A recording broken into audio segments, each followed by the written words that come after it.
Bueno, tenemos aquí con nosotros a dos distinguidos, una distinguida y un distinguido jurista dominicano. Se trata de Marisol Vicens, quien es abogada, articulista y forma parte de la directiva del Consejo Nacional de la Empresa Privada. Ha venido aquí en muchísimos roles, como dirigente empresarial, De la abogada. Ángel, la jovencita que venía Así aquí. es. Y también nos acompaña Antonio Medina. Antonio Medina es el decano de la Facultad de Ciencias Jurídicas de la Universidad Autónoma de Santo Domingo.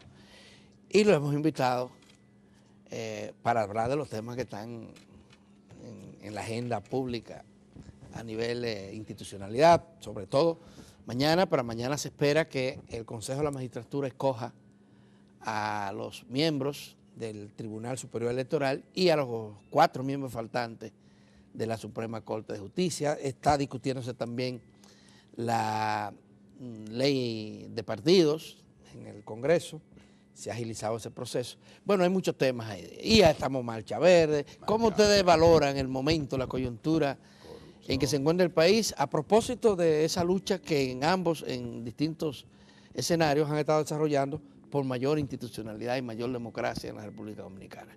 ¿Quién quiere comenzar? La dama primero.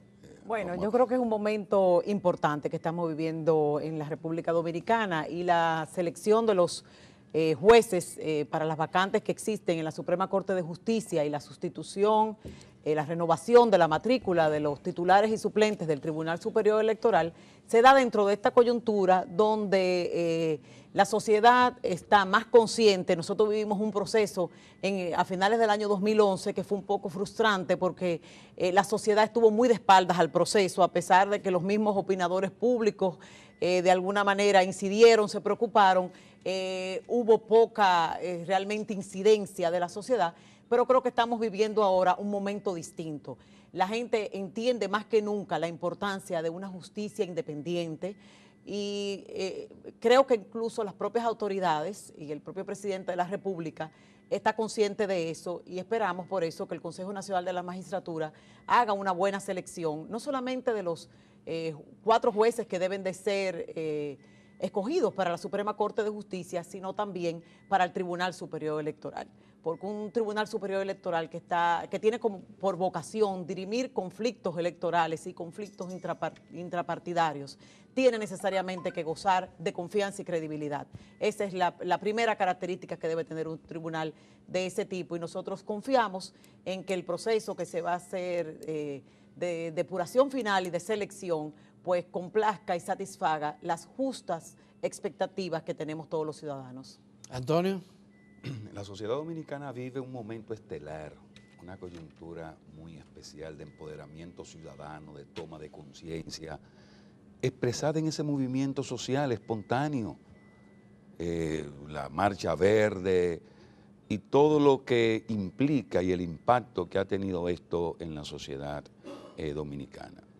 Y precisamente en esta coyuntura y en un momento como este, entramos en un proceso muy importante de selección de jueces de altas cortes, específicamente las 4 vacantes de la Suprema Corte de Justicia y las 5, que es de gran importancia, los 5 miembros o miembros del Tribunal Superior Electoral y los 5 suplentes. Las expectativas de la población están cifradas en lo que va a ocurrir a partir de mañana. Mañana no necesariamente no tiene que decidirse todo, porque de acuerdo al reglamento no hay un plazo específico, probablemente en el transcurso de esta semana. Pero es una excelente oportunidad para el envío de señales claras de que existe la voluntad de fortalecer la credibilidad del sistema de justicia y la institucionalidad democrática del país. Específicamente lo que es el Tribunal Superior Electoral es un órgano de gran importancia para la estabilidad democrática de nuestro país. Ahí es que se conocen, se dirimen los conflictos electorales, tanto internos como los procesos electorales nacionales. Y creemos que debe de ser un órgano que la población tenga confianza, que los partidos tengan confianza. De ahí que el Consejo Nacional de la Magistratura tiene un reto. Vamos a ver, se evaluaron una serie de candidatos, una pléyade de candidatos que tienen condiciones. Hay 80 y tantos, 83 candidatos, la mayoría para las vacantes de la Suprema Corte de Justicia, que son jueces de carrera, con muchas condiciones, vimos con competencia, que hicieron una excelente exposición en las evaluaciones televisivas que se hicieron. Y en el caso específico del Tribunal Superior Electoral, por la importancia, porque se van a renovar todos los miembros del Tribunal Superior Electoral, se van a escoger. Y ahí es principalmente donde está orientada la alerta ciudadana y de los partidos políticos en relación a quiénes van a escoger, porque dependiendo de la selección de los mismos, hay señales de avance o de retroceso. Bueno, en este momento de político, justamente, el presidente defendió a los integrantes del Tribunal Supremo Electoral, pero yo soy de los que creo que le pasó la mano porque debe estar consciente de que no puede ratificar esos jueces que tienen tanto rechazo de la mitad de los partidos y de ámbitos sociales muy amplios. Marisol, ¿qué tú piensas? ¿Tú tienes expectativa de que se dé una solución por lo menos tan aceptable como fue la de la Junta Central Electoral, o tú crees que van a ratificar esos jueces cuestionados? Mira, yo creo que el proceso ha ido dando algunas señales positivas. Lo primero fue que nosotros propugnamos porque hubiese un nuevo reglamento. El reglamento que se había hecho en el año 2011 no decía nada, lo dejaba todo a la soberana discreción del Consejo Nacional de la Magistratura. Y nosotros incluso, el CONEP hizo una propuesta muy elaborada. Y aunque no todas las sugerencias fueron acogidas, el espíritu de las mismas fue acogido. O sea, se organizó este proceso por primera vez con el hecho de que hubiese una depuración previa, una publicación de un listado de esos precalificados, que hubiese un plazo para objeciones y reparos, independientemente de que lamentablemente la prisa ha sido lo que ha guiado este proceso y se concedieron plazos que realmente impidieron que se hubiese dado la participación con el nivel que nosotros hubiésemos esperado, porque realmente para comentar el reglamento se dieron apenas 10 días, que ni siquiera fueron hábiles, cometieron incluso un error en la publicación. Pusieron hábiles, pero dijeron que había que mandarlo a matar al 9 de junio, lo cual daba días calendario. Solamente instituciones que estaban muy preparadas, que afortunadamente fue el caso nuestro, porque ya veíamos venir ese proceso de esa manera, pudimos presentar propuestas. Igual con los reparos, 3 días, con una publicación un día viernes para depositar martes, era prácticamente imposible. Pero de todas maneras hemos hecho un proceso con un nuevo reglamento, que es mucho mejor que lo que había. Con todo y eso, una veintena de reparos, Sí, de objeciones. y Esos jueces claro, que están. con todo y eso pudo haber reparos, con todo y eso de una lista original de 183 candidatos que tuvo una primera depuración por no cumplir con los requisitos constitucionales o no completar con el formulario, nos quedamos en 162. Pero no es lo mismo entrevistar a 162 que a 83, o sea que la mitad. El mecanismo ya, nada más que por eso, surtió efecto. Nosotros esperamos ahora que esa señal positiva que se ha dado, las mismas entrevistas mejoraron, pudieran ser todavía más elaboradas porque no, definitivamente que los miembros del Consejo Nacional de la Magistratura no tuvieron tiempo para depurar los 169 expedientes en un día. Eso es imposible. Ellos hicieron lo que pudieron. Para eso. Igualmente, no tuvieron el tiempo para prepararse, para hacer un verdadero interrogatorio, pero la calidad del interrogatorio fue mejor que el anterior que se hizo en el año 2011 y dio la oportunidad, sobre todo, a la ciudadanía interesada a que pudiera valorar la importancia de la carrera judicial. Porque ahí nosotros nos damos cuenta la cantera de personas que nacieron porque ser juez es una vocación.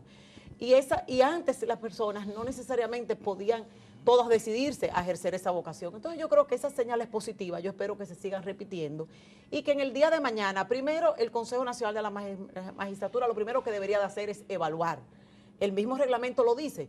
Lo primero que debe hacer es evaluar y hacer esa depuración, no que cada quien lleve su listado, no, que se haga una evaluación. Porque yo creo que luego de estudiar los expedientes y de escuchar las entrevistas, es obvio qué calificación merece cada quien.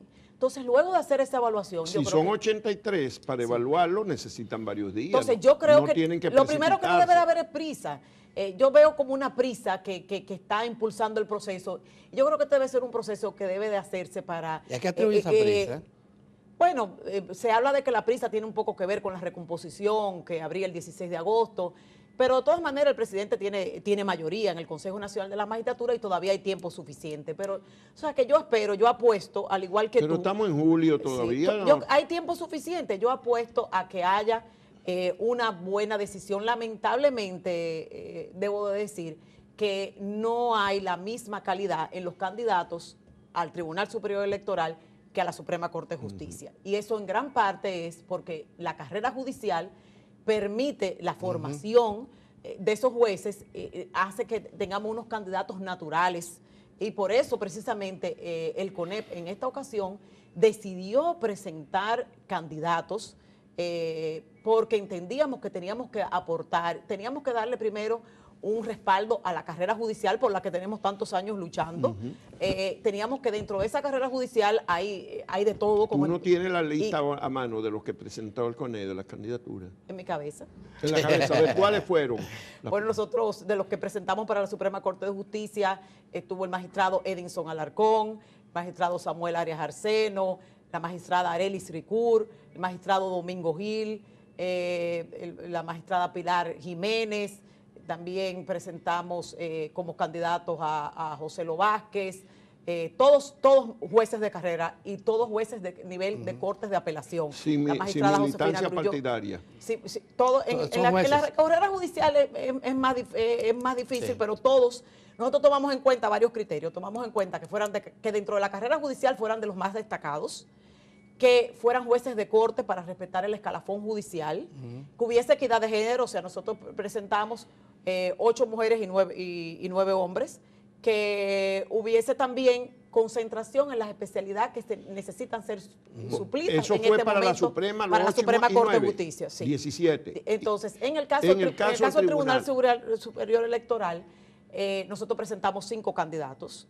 Lamentablemente, 2 de ellos, excelentes candidatos, una, Iraima Capriles, declinó, que es la directora ejecutiva del Consejo Económico y Social, y el doctor Jorge Subero Isa, aunque manifestó públicamente que podría considerarlo, él no completó el formulario porque él entiende que él solamente, y eso habla mucho de su fibra humana y de su dignidad, él entiende que él solamente podría acceder a esa posición si todo el mundo estuviese de acuerdo, todos los partidos.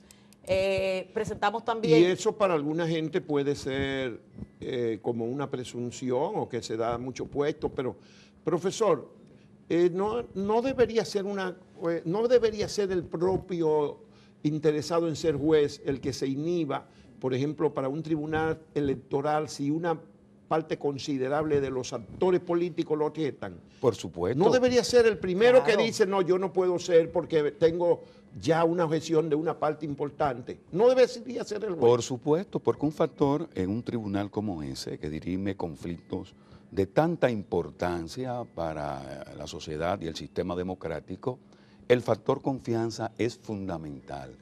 Y si no tiene credibilidad, no debe de ser seleccionado ni escogido y debería de inhibirse. Lo que ocurre es que todos conocemos cómo actuamos los seres humanos a partir de los intereses y de las aspiraciones, pero creo que el Consejo Nacional de la Magistratura va a actuar de forma sensata, prudente, porque esa decisión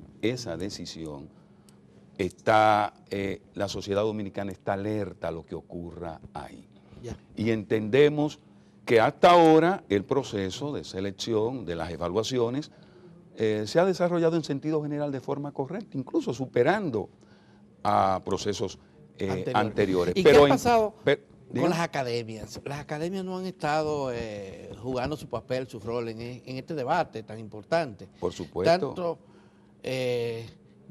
Bueno, ustedes en la UAS, la UAS y particularmente de Derecho han participado. Particularmente la Facultad de Ciencias Jurídicas. Pero ustedes no presentaron candidaturas. Nosotros hicimos propuestas de jueces de carrera que son incluso muchos docentes y conocemos su competencia Y usted tiene a mano y su capacidad. Les puedo mencionar algunos, el magistrado Ramón Horacio González, que fue un candidato evaluado con grandes condiciones, el magistrado Justiniano Montero, también una persona de gran credibilidad, muy conocido, y creo que muchas organizaciones también lo sometieron.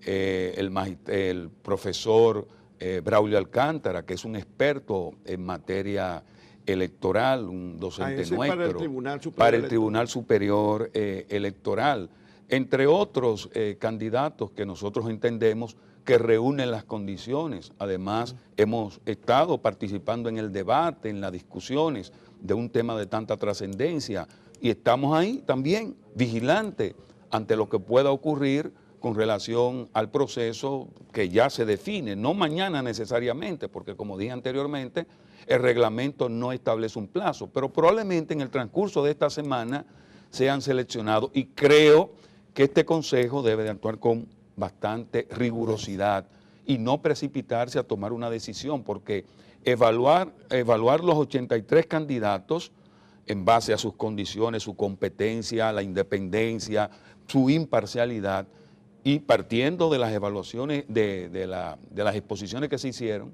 en las entrevistas televisadas, yo pienso que hay elementos suficientes para, en el caso de los jueces de la Suprema Corte de Justicia, las vacantes, que son 3 jueces de carrera que deben de ser seleccionados, o sea, es el 75%, y uno que viene de las academias o del ejercicio de la profesión. Y ese uno, aunque no haya sido de carrera, debe de tener también un perfil de independencia. Por supuesto que debe responder a los requisitos y a ese perfil. ¿Qué tú piensas, Marisol, de ese uno? Porque algunos piensan, bueno, ahí está lo de carrera, pero nos queda uno para poner. Hay juristas. Yo creo que incluso nada impide a que los 4 sean de carrera, y debería de ser el propósito. De hecho, tú sabes que porque pueden ser eso los fue un 4. logro que nosotros finalmente pudiésemos tener, el hecho de que el 75% de la matrícula tenga que ser de carrera. Ahora, el camino debería de ser a que el 100% fuese de carrera, y nada impide que en esta ocasión pudiese ser de esa manera. Ahora, hay algo que también yo quisiera destacar con relación al reglamento 1/2017, y es que en primer lugar deben de decidirse las objeciones.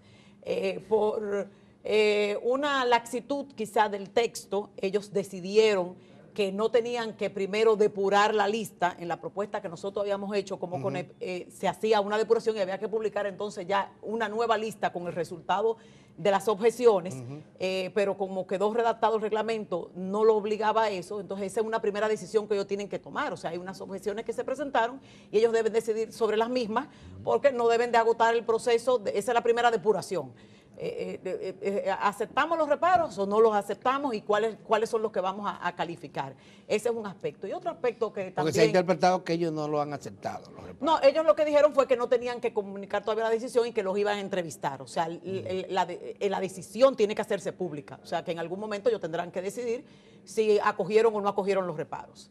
En segundo lugar, hay otro aspecto importante que fue una sugerencia que nosotros elevamos desde el CONEP, y es que si por alguna razón se entiende que debe de agregarse algún candidato porque hubo una omisión o porque no se sienten satisfechos con todo lo que hay, existe la posibilidad en el reglamento de que puedan adicionarse esos candidatos, pero hay que someterlo al mismo procedimiento de publicidad que se sometieron los anteriores.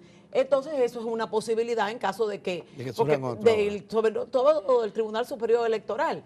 Aunque veo que en las entrevistas hubo un esfuerzo de parte de algunos de los representantes de la oposición en que decían, bueno, y usted como juez de carrera no le interesaría, y obviamente el presidente de la Suprema Corte de Justicia un poco decía, bueno, no me lleve mi gente, porque ahí quedó demostrado la importancia, de nuevo, repito, del buen perfil que se puede tener en la carrera. Entonces yo creo que estos son elementos que deben de ser tomados en consideración, porque lo que nosotros debemos esperar, y parte de lo que sucedió en las entrevistas fue que los actuales miembros del Tribunal Superior Electoral pues aprovecharon esa tribuna para defender su propia ejecutoria. Yo creo que las sentencias están a la vista de todos, que todos sabemos que son sentencias definitivas, que solamente pueden ser objeto de acción en inconstitucionalidad y que en muchos casos, por las razones en que pueden ser atacadas, no es porque violen necesariamente un aspecto constitucional.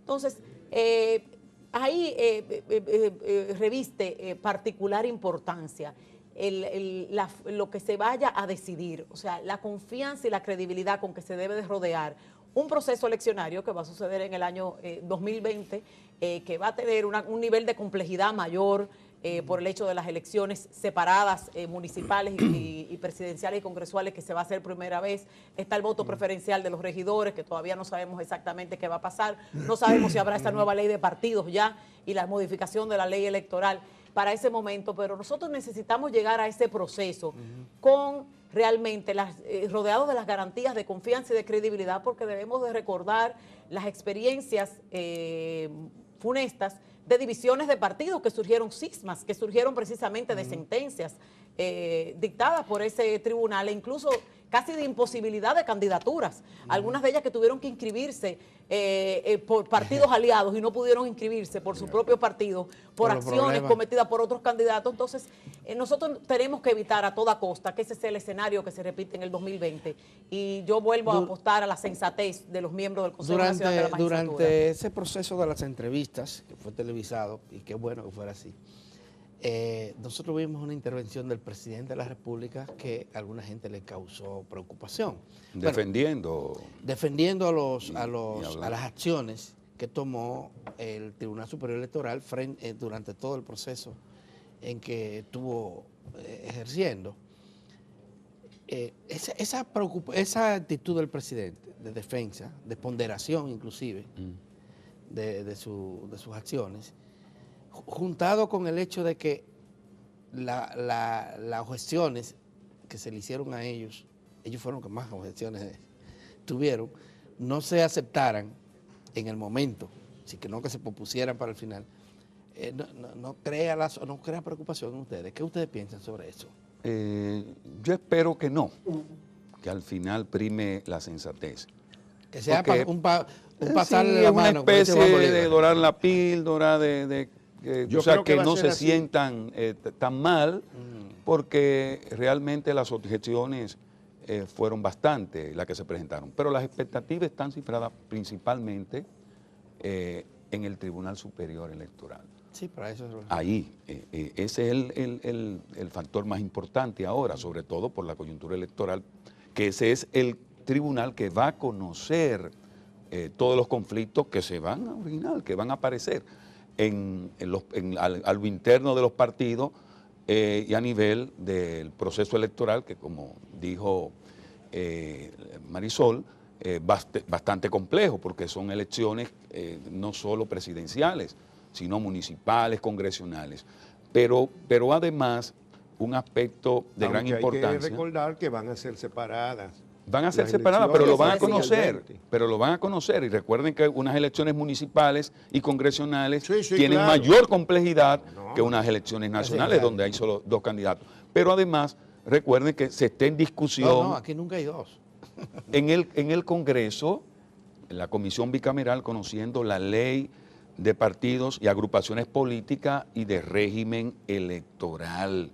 Y ahora mismo hay un estancamiento, sobre todo por el asunto de las primarias internas, del financiamiento y otros puntos que prácticamente tienen ahí parado la aprobación. De la equidad de género. De la equidad de género. Siguen discutiendo eso. Siguen discutiendo eso, y eso va a tener sus repercusiones en procesos que vienen. Entonces, esto unido a la selección de estos 5 jueces y los 5 suplentes, creo que toda la población y la sociedad, y como dije al principio, la coyuntura actual a partir de lo que es este movimiento, porque ya no hay indiferencia ciudadana, Bueno, eso ya no hay indiferencia, no solo con relación a la impunidad, a la corrupción, sino a todo lo que es el sistema.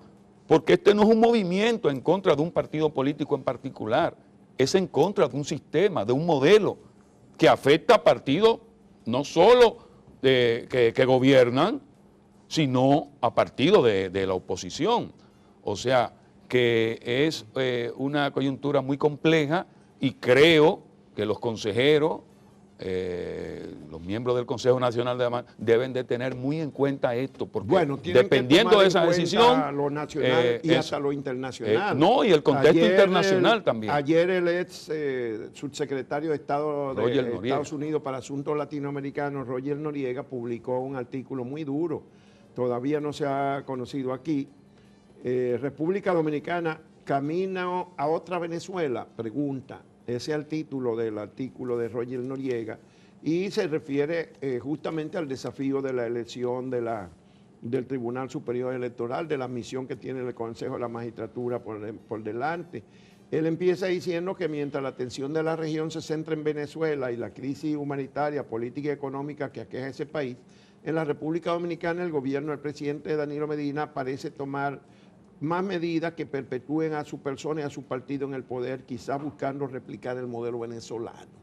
Y entonces hace una serie de consideraciones y se refiere a lo de la elección del Tribunal Superior Electoral y de la renovación de la Suprema Corte de Justicia. Recuerda cómo en el pasado el presidente Medina reformó la Constitución para reelegirse. Recientemente en un artículo, él alude a su artículo anterior donde decía que se estaba cometiendo en contra del debido proceso un abuso al hacer mal uso de la información que las autoridades brasileñas compartieron con la Fiscalía de la República Dominicana sobre el escándalo de corrupción de la Odebrecht, negando evidencia culpatoria a los acusados e imputando cargos contra personas sin sustento. Y señala el caso de Andrés Bautista, presidente del PRM. Y después se refiere a la marcha de este domingo. A la marcha del PRM. Dice que en el día de ayer, en Santo Domingo, el mundo fue testigo de una marcha multitudinaria denominada la Gran Marcha Verde, donde miles de personas salieron a las calles a expresar su inconformidad con la corrupción e impunidad que asedian al país. Ahí está.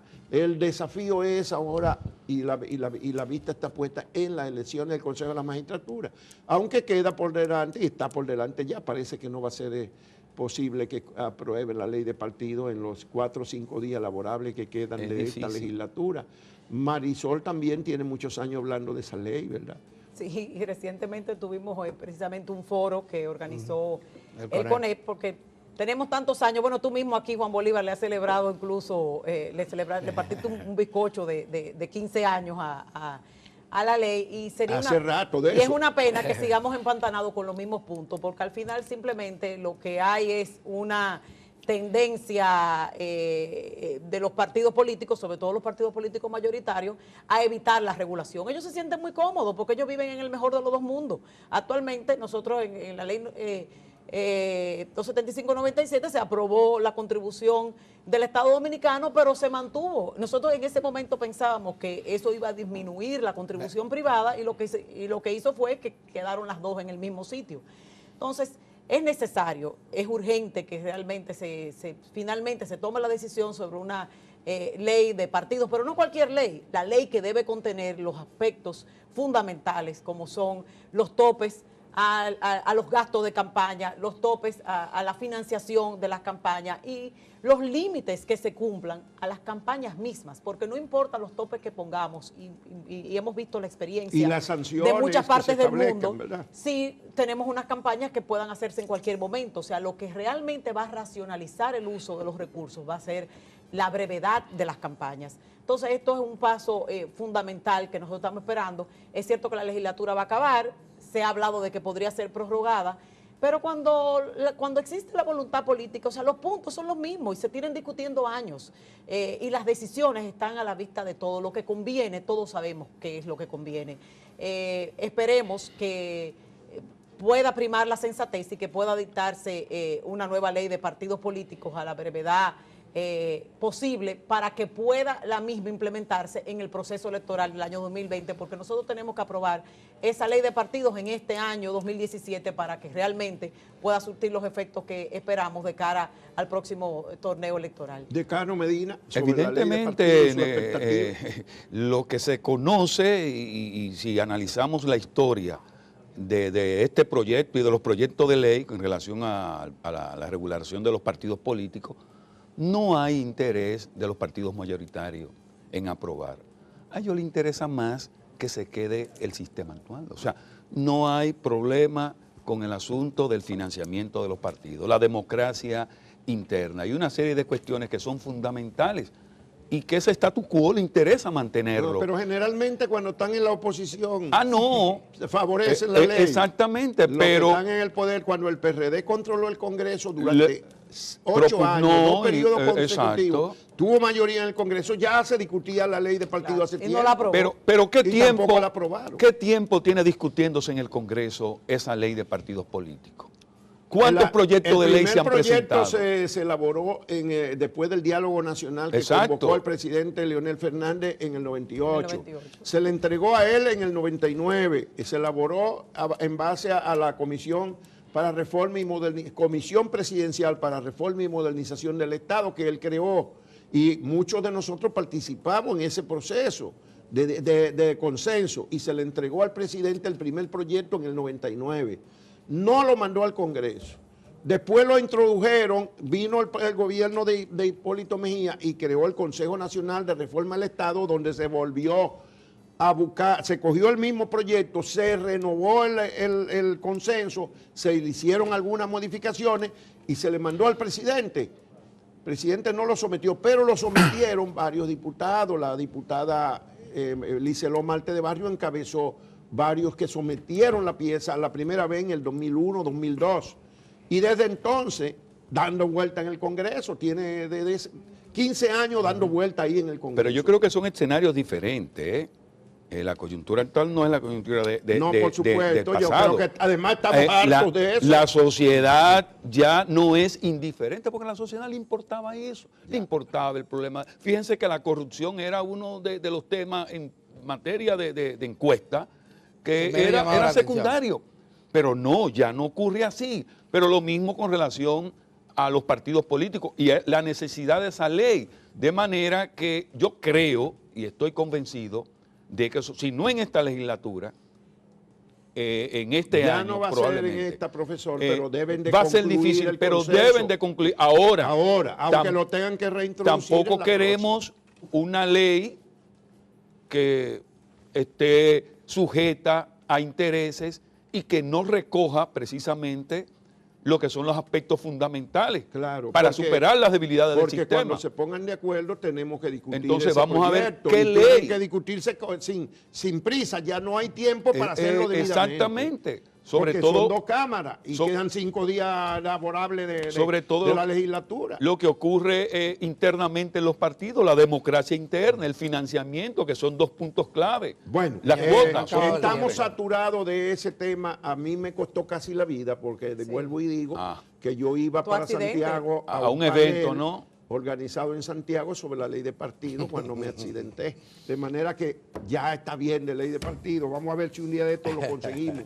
Muchas gracias a la doctora Maricel. Yo quisiera decir una última cosa que con relación a la selección que van a hacer el Consejo Nacional de la Magistratura, y es que hablamos de que hay 5 miembros del Tribunal Superior Electoral y 5 suplentes. Ahora, no tenemos que designar 5 miembros.